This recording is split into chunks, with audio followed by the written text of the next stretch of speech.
இன்று வித்தியாசமான வேலைவாய்ப்புகள் பகுதியில் வீட்டு உபயோகப் பொருட்கள் home appliances repairing and servicing பற்றி பார்க்க போகிறோம். இந்த ரிப்பேரிங் அண்ட் சர்வீசிங்கில் என்னென்ன மாதிரி ரிப்பேர் வரும், என்னென்ன மாதிரி சர்வீஸ் பண்ண வேண்டியிருக்கும். இப்போ உதாரணத்துக்கு கலர் டிவி எடுத்துப்போமே. கலர் டிவி பார்த்திங்கன்னா இப்போ எல்இடி டிவி இருக்குது. இந்த எல்இடி ஸ்க்ரீனில் ப்ராப்ளம் வரலாம், இல்லை உள்ளே இருக்கிற எலக்ட்ரானிக் பார்ட்ஸில் ப்ராப்ளம் வரலாம். இதை பற்றி நீங்கள் நுணுக்கமாக கற்றுக்கும் போது அந்த ஒரு டிவியை சர்வீஸ் பண்ண முடியும். சரி, ஒரு வாஷிங் மிஷின் எடுத்துப்போம். வாஷிங் மிஷினில் என்ன இருக்குது? இப்போ ஒரு வாஷிங் மிஷின் எடுத்துக்கிட்டிங்கன்னா துணியை போட்டு சுற்றுற ஒரு பகுதி இருக்குது, உள்ள ஒரு ரோட்டர் மோட்டார் இருக்குது.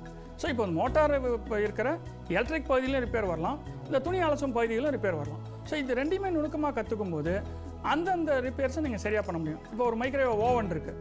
ஓவனில் என்ன பிரச்சனை வரும்? சில சமயம் திடீர்னு சூடாகாது, வைக்கிற பொருள் சூடாகலை அப்படின்னா அது ஒரு ரிப்பேர் ஆகிடும். அப்போ அதை அதுலேயும் இருக்கிற மோட்டர் பகுதி இருக்குது, எலக்ட்ரிக்கல் பகுதி இருக்குது, அது எலக்ட்ரோமேக்னெட்டிக் வேவ்ஸு, மைக்ரோவேவ்ஸை ஜென்ரேட் பண்ணுற இன்னும் சில பகுதிகள் இருக்குது. ஸோ இது எல்லாத்தையும் நீங்கள் நுணுக்கமாக பண்ண முடியும். அதுக்கப்புறம் பார்த்தீங்கன்னா இப்போ எலக்ட்ரிக் அயன் பாக்ஸ் பார்த்தீங்கன்னா சில சமயம் ஷாக் அடிக்கும், அது சர்வீஸ் பண்ண வேண்டியிருக்கும். ஸோ இப்போ இண்டக்ஷன் ஸ்டவ் இருக்குது. இண்டக்ஷன் ஸ்டவ்லையும் அதே மாதிரி தான். இப்போ ஒன்றுமே சூடாகலை அப்படின்னா அவங்க சொல்லுவாங்க, சார் இண்டக்ஷன் ஸ்டவ் வச்சு சூடாகலை அப்படிம்பாங்க.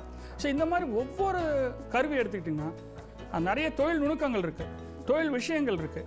இந்த நுணுக்கங்களையும் விஷயங்களையும் நீங்கள் படிக்க கற்றுக்க இன்னும் ஆர்வம் தூண்டப்படும். அந்த ஆர்வம் தூண்டப்படும் நீங்கள் நிறைய கற்றுக்க முடியும். அந்த நிறைய கற்றுக்கிறது அந்த தொழிலில் நீங்கள் ஒரு தொழிலில் சிறந்த அந்த பர்டிகுலர் வேலையில் ரொம்ப நீங்கள் எக்ஸ்பர்ட் ஆகிடுவீங்க.